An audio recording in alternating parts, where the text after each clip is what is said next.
And welcome back to Consumer Choice Radio, broadcasting across North America on Sauga 960 AM and on the Big Talker Network. Yaya Lasoski here, flying solo, while our colleague David Clement is apparently at some cabin in northern Ontario, having a great time and enjoying a little bit of the early spring weather. But we're going to have a good convo here. We're speaking with Matthew Mežinskis. He is the host of Crypto Voices, a podcast on economics and money. He's a man who knows finance, he knows spreadsheets, he knows a little bit about the global monetary base. So, Matthew, thanks so much for coming on Consumer Choice Radio. Yeah, my friend, thank you very much. Really appreciate it. Glad to be here and chat a little bit of Bitcoin, a little bit of Ukraine, a little bit of free markets with you. I love this because, obviously we met some years ago, and, I've been following you on Twitter, seeing a little bit what you were writing about, seeing some of your programs, listening to the interviews that you were conducting, and started realizing that a lot of us was just coming together. And, you are brandishing the American Eagle in Europe, much like I am. We are a small group of innocents abroad, but I think we do an okay job. I guess we can start with that a little bit because you're someone who has keenly followed everything that's happened in Ukraine. We've had a number of interviews on our program about it. Same for you. What's it been like, seeing this situation? And then the second part of that is, what's it like seeing our fellow Americans discussing the topics of Ukraine and Russia and seemingly having a more cartoonish version of that conversation? Yeah, I think, well, based on, the location of your shows being broadcast, I think maybe start with that second part of that question. A lot of people have heard a lot about Ukraine. Maybe people have already tuned out, specifically in the United States. But I think if, you're talking about consumer choice and libertarians and classical liberals, which I imagine there's a lot of big, contingency in your listener base.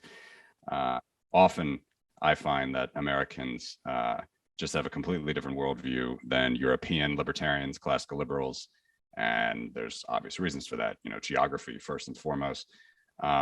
So that's just always a battle, I think, that we're going to have to face when we're talking about, our ideal society that may be completely in theory or might happen when we're all rich and have private insurance and private security and good money and, very low cost energy, 1,000 years from now, 100 years from now, who knows? And then what's on the ground and what's happening in 2022. So two completely different things. I think, if you're a Texas libertarian, you might be living well, unless it's like in the winter sometimes when you have like your grid go down from a couple inches of snow. But other than that, I think Texas libertarians are a little bit different. That's just the example I use, the Twitter scene, of someone who just doesn't want to hear anything about what's happening in Ukraine or why they should help or need to help or why the United States government might need to help or what's the proper role of national defense, all the rest. So that's sort of my general take to your second point. And, as for the first point about just what's happening there. Yeah, I mean, just a quick background on myself. I'm, American Latvian. I've been in the Baltic states here in Eastern Europe for about 16 years.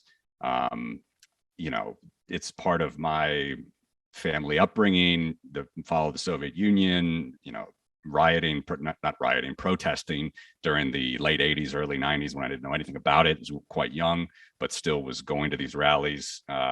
Just sort of the story of my life. Nobody in my school had any idea what Latvia was when I was telling them about it when I was young, nor do they even now. So, it's just kind of the story of my life, and it's pretty unnerving for all of us. And it was since 2014, to be sure, for all of us here in Eastern Europe, Eastern and Central Europe, and certainly other parts of Europe, to see what has happened to the people of Ukraine, to see this Russian aggression, full-out war that has happened since February 24th. And so we're just doing everything we can to prevent it, to donate, to spread correct info about it, and to, just try to stop this completely unlawful and just awful war that the kleptocratic Kremlin is putting on. So yeah, I don't know.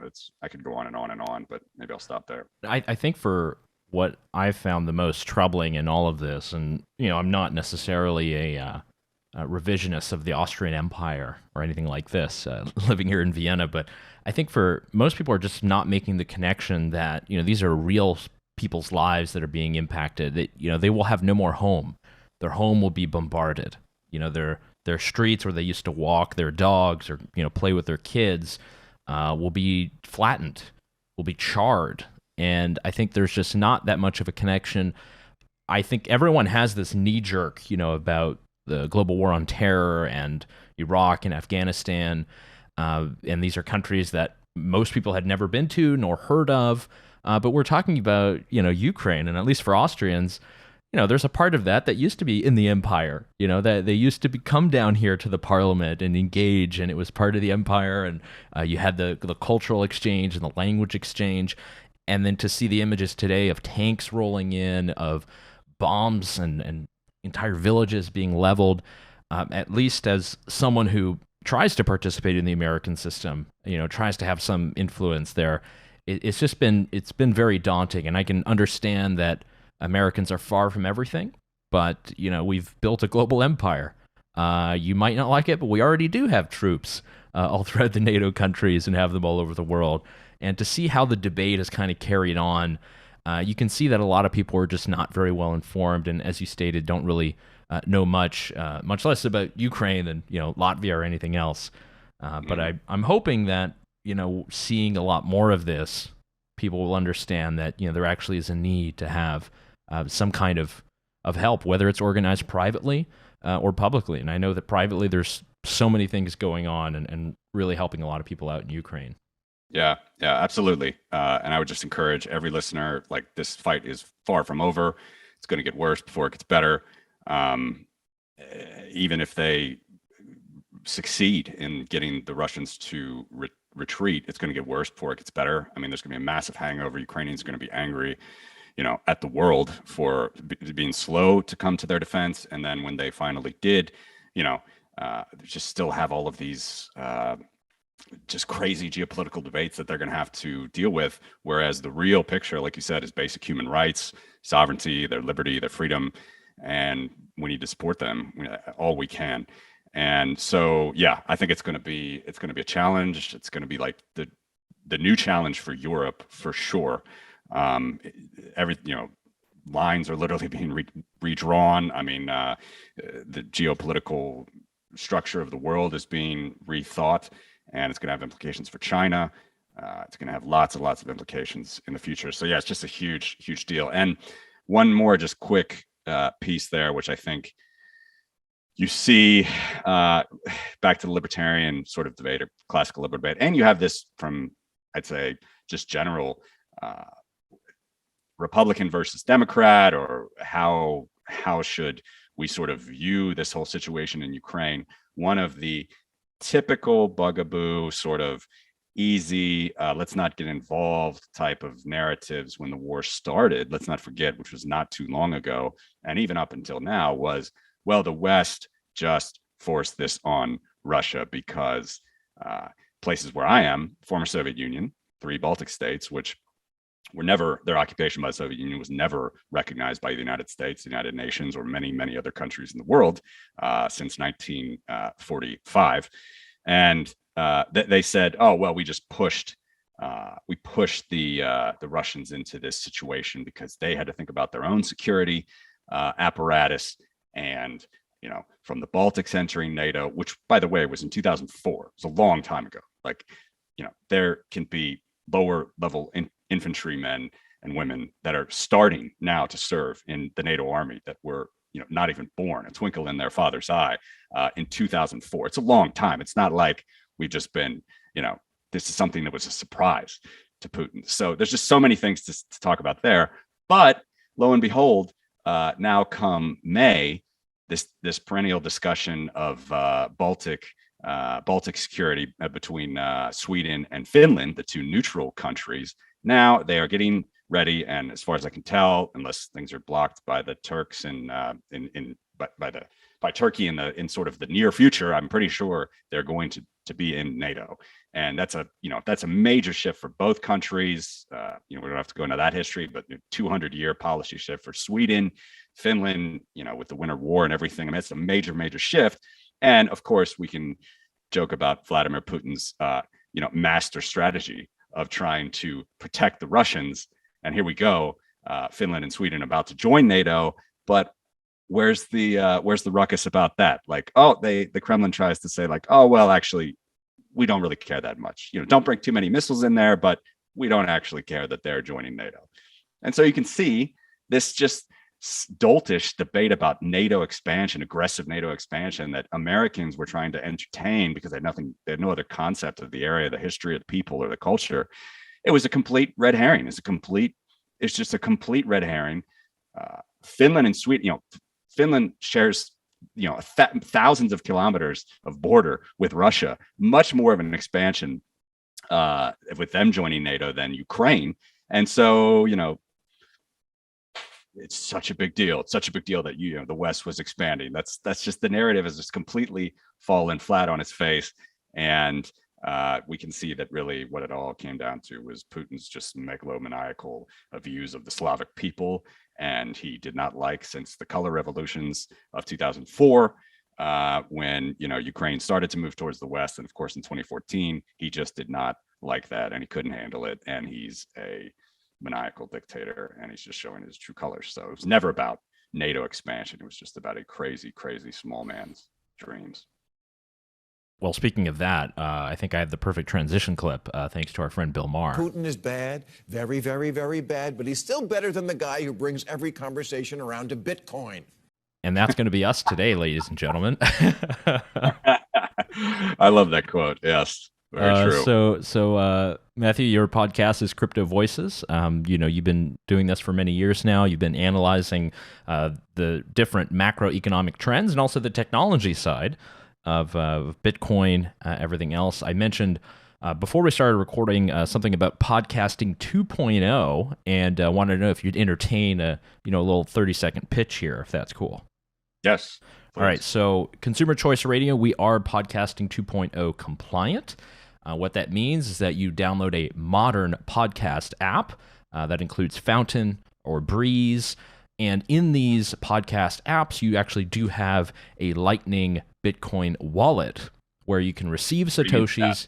And while you're listening to a program, you can send messages or you can send boosts to the program that you're listening to. You can also set a listening level, so you can send, 60 sats per minute. You can do a boost one time of a couple of thousand. It's a great open source, new interface for how Bitcoin is kind of changing things, and for podcasting would be great for your program as well, and it'd be a great way for you to get a nice little Bitcoin node lit up with some sats. Could be kind of interesting. Yeah, absolutely, man. Streaming sats. It's shameful that I haven't gotten around to that on the show, but we'll, we have, like, on Twitter, got, the lightning addresses and whatnot, but yeah, doing podcasting 2.0 is probably necessary. But it's been a different focus as of late for the show. I've been doing a little bit more research into a lot of economic stuff. Probably will start streaming soon on YouTube, in case any listeners are curious, talking a little bit less about maybe Bitcoin only or Bitcoin proper, and just talking about sort of general economic stuff, geopolitical stuff, some of the things we were just speaking about with Ukraine. And then, of course, always in the background, how Bitcoin can help there. So yeah, that's just a little bit about what I've been doing lately. So I know you're aware of the Bitcoin Twitter world, and I know there's sort of an ongoing rhetorical battle about crypto versus Bitcoin. As an organization, it is something that we do lobby on. We don't necessarily make a distinction because I don't think politicians know much of the difference anyway. But that is something that a lot of people are very passionate about, and I understand it. And we all might be, maxis in our basements with our miners and our nodes. But when we're dealing with policy, it's a bit different. I was just sort of wondering, was there a time when you were more interested also in altcoins? Are you still interested in them? Or are you focused solely, with laser eyes on Bitcoin and the innovations that are happening there as an alternative to our current monetary system? Well, most of my interest is in Bitcoin, specifically as it relates to the alternative to the current monetary system, as you said. So it's more heavily focused on the economic aspect, on how it relates to, the actual central bank printing the monetary base, gold, silver, so on and so forth. Bitcoin is just the big elephant in the room there that completely is economically analogous with those types of instruments. A lot of other altcoins, even Ethereum, the second largest, has different features that don't necessarily give it those base money qualities. We can talk about that. So from that side, it's only Bitcoin. But from the other side, there's this whole debate for a long time about Bitcoin maximalists. I don't really know how I would define myself, but I think a lot of libertarians, they're not necessarily Bitcoin maximalists. They're open to anything that can come and help the freedom of the individual. If that can, expand and widen their own lives, then go for it. So I kind of like that view. But on the other hand, it's kind of like Nassim Taleb's, don't tell me, show me your portfolio. For sure, Bitcoin is pretty much yeah, and vast majority there. So it's really not. Yeah, I don't have any affinity toward any particular altcoin. Yeah, and I think so many of these projects, we've been introduced to them through just a lot of great entrepreneurial people, who are definitely trying to change things and shake things up. And, Sure. Everyone sees Bitcoin a bit sometimes as boring. And I heard your Bitcoin story, I think, on one other show that you were on. And I think is very much the same for many of us. We got really excited in the beginning, and then you got all these other things that are flashing by and things are crazy. And then usually it seems like the natural life arc is to kind of come back to the boring Bitcoin stuff, especially once we've seen the innovations and, the lightning part that I was mentioning with podcasting 2.0, seeing the ability to use that when I get my hair cut, for instance, or, tonight I'm going to the big meetup in Vienna of the Bitcoiners and buying beer with lightning and trying to run a node and do liquidity. And I realized that there's so much that is happening there that I think most people just don't know because they just focus on line go up. And as we've seen the last couple of weeks, the line hadn't been going up at all. Do you have any thoughts on sort of the Terra USD stablecoin, some of the broader moves in the crypto market? Is this something that you as a sort of macroeconomic analyst sees as perhaps a good thing because it's a little bit of consolidation, or is this the big players moving in? How do you read that? Yeah. Well, my own personal philosophy is kind of long-term, very much how like a gold or silver investor might look at it. That is how I look at the Bitcoin market. Those that want to play and speculate and short and use a lot of futures and leverage, obviously free to do so with crazy altcoins, which as we've seen, Terra has proven, Luna has proven to be, for those that don't know, is basically a Ponzi scheme wrapped around another Ponzi scheme. There's a component of it which was called Anchor, and they were just offering crazy interest rates on TUSD, which is stable coin to the dollar, and then people were taking those staked. They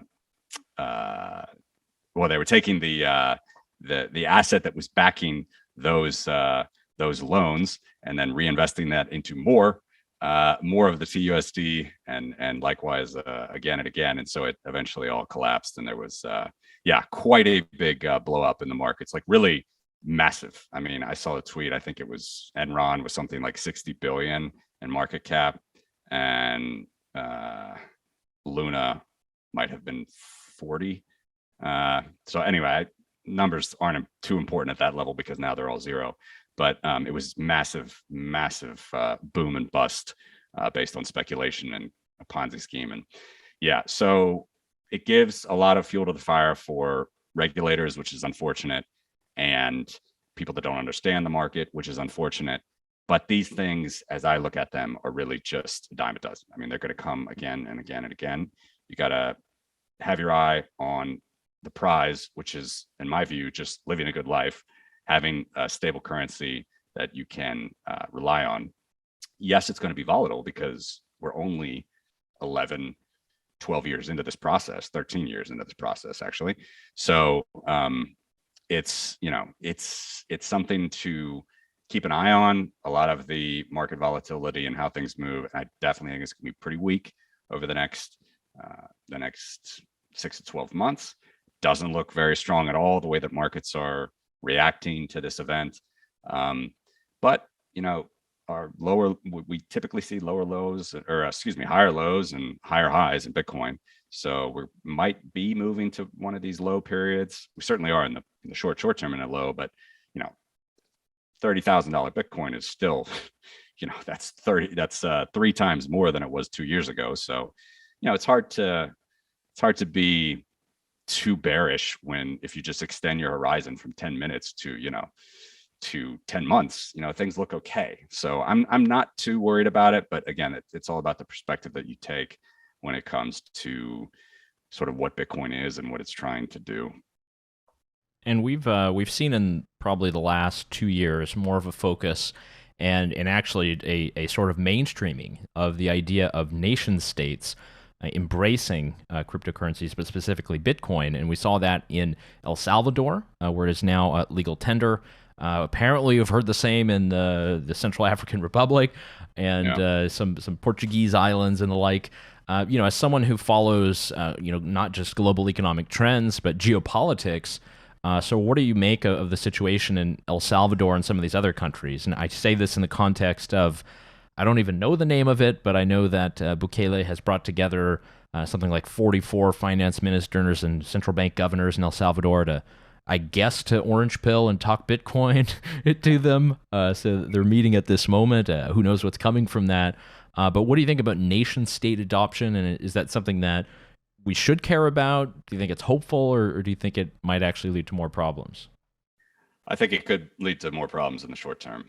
I am not one of these Bitcoiners who gets so excited about every single piece of Bitcoin news, least of all when it comes to a central bank, reserving Bitcoin, which, as my old co-host Fernando used to say, it's like the virgin prostitute or something. I don't know, when a central bank is holding a lot of gold or holding a lot of Bitcoin. It's just quite the anathema to what they're actually doing now, which is just printing their own sovereign currency, which is backed by nothing else other than a state monopoly. So Bitcoin, it might bring in some new people to the market, but Bitcoin doesn't care. The protocol itself doesn't care who is using it, who transacts with it.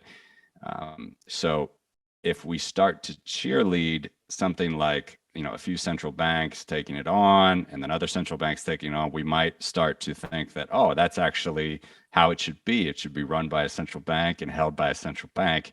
And lo and behold, we're in the exact same situation, which happened to gold and silver, first silver, then gold, which is not really a favorable position to be in. I mean, gold has basically failed as a generally accepted store of value and medium of exchange of the last 100 years. I mean, 100 years ago, it would have not been a crazy thing to talk about, like holding gold or taking gold across the border or whatever. Now, no one even cares to do that. It's certainly dangerous to do that. It's hard to do that. It's expensive to do that. With gold and silver, always was. But that was accepted that that's what you would do if you were moving or whatever. With Bitcoin, it's super easy to transport your wealth. It's super safe. In these war-torn areas, if you got to get across a border, you could get across with, a seed memorized in your head. No one can know that you're taking the Bitcoin across the border. It's really, really important monetary media that way. If we start thinking that like Bitcoin needs to be held by central banks, it's just the wrong line of thought to me. And I just think this is let me correct that. I do think that could happen in the short term, as many people are going to be excited about that. There's going to be more countries that maybe even, discriminated against, as Bukele says about the dollar, like they've never been helping us anyway. They're a dollarized nation, and, using the dollar hasn't helped El Salvador. So he's saying we got to move to Bitcoin. I understand these sort of statements, but if we start to think that that's like the reason that other central banks should hold Bitcoin. It's definitely going to help their citizens and whatnot. I mean, I don't know, think again, because, there are a lot of these regimes aren't really the least corrupt out there. They have their own issues, and Bitcoin is just going to get wrapped up into that. And then there's going to be more regulations in the bigger countries. And it's just, what I wanted to finish this, put a bow on this, is that I think it's going to get worse before it gets better in that arena as well, because I think you're going to have a lot of geopolitical, arguments about that. You're going to have a lot of political arguments about that. People aren't going to understand it. It's going to be regulated. It's not going to be, it's held in a safe way for legislatures. I know there's new legislation coming up with Senator Loomis, who is very favorable towards Bitcoin very soon, this week or next week in the US. New legislation coming out. I'm sure, it's going to be a very exciting read to read that. But anyway, I don't think that those things are great for mankind, and they're not going to be great for the future of Bitcoin. So it's going to be a slog to get through that. But again, 100 years from now, when we're transferring this wealth onto our heirs, to our grandchildren, I really do think that Bitcoin is going to be a world-changing technology. But it's gonna take a while to get there.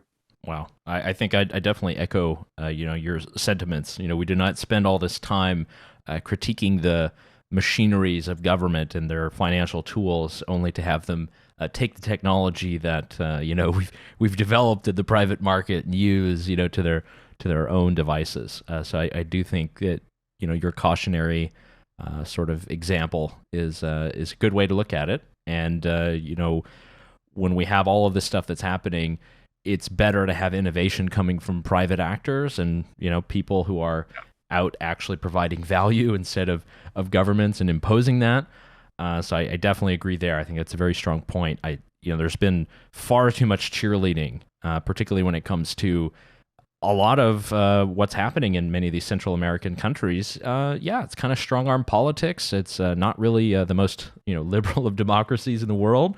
And I want to end on that with at least a question about, I don't like the term the West, but liberal democracies. And for citizens of liberal democracies and those of us who live here, who work here, what do you see as a sort of positive outlook, whether it be with the future of our alliances or perhaps growing acceptance of Bitcoin amongst private people? There's got to be just a wink of some hope there in your mic. Sure. Well, Bitcoin always, we saw last year for the 18th time, China banned Bitcoin and all the crypto and mining and everything. They're not going to be able to do it long term. They're going to try. They're not going to be able to stop it. It's just a matter of time. I don't want to sound like I'm as prescient as Ludwig von Mises predicting the end of the Soviet Union in the 1920s. He didn't know either when it would end, but it took 70 years. Who knows how long it's going to take for China? They're not going to be able to stop the power of this technology. So that's important. And I do think it's good that the West or the liberal democracies are embracing it generally. That is good. As far as Ukraine, I think that's also a huge game changer for just the way that we're looking at security. Again, from liberal democracies here, mostly in Europe and the United States. I'm not saying that it's all going to be positive. I'm not saying it's all going to be, safe or easy, but we've been saying for years and years over here that you just can't get away with doing business like Russia does business, murdering people, killing journalists, Novichok poisoning on British soil.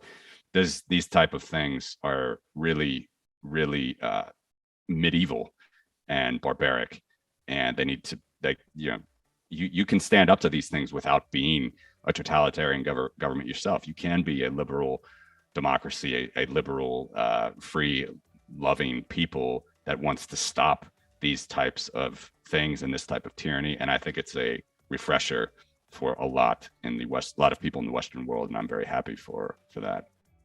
All right. Well, thank you so much, Matthew. We've been speaking with Matthew Mežinskis, host of Crypto Voices, also on Twitter, crypto_voices. Amazing conversation. Matthew, thanks so much for talking to us on Consumer Choice Radio. My pleasure. Thanks, Yale. Thank you.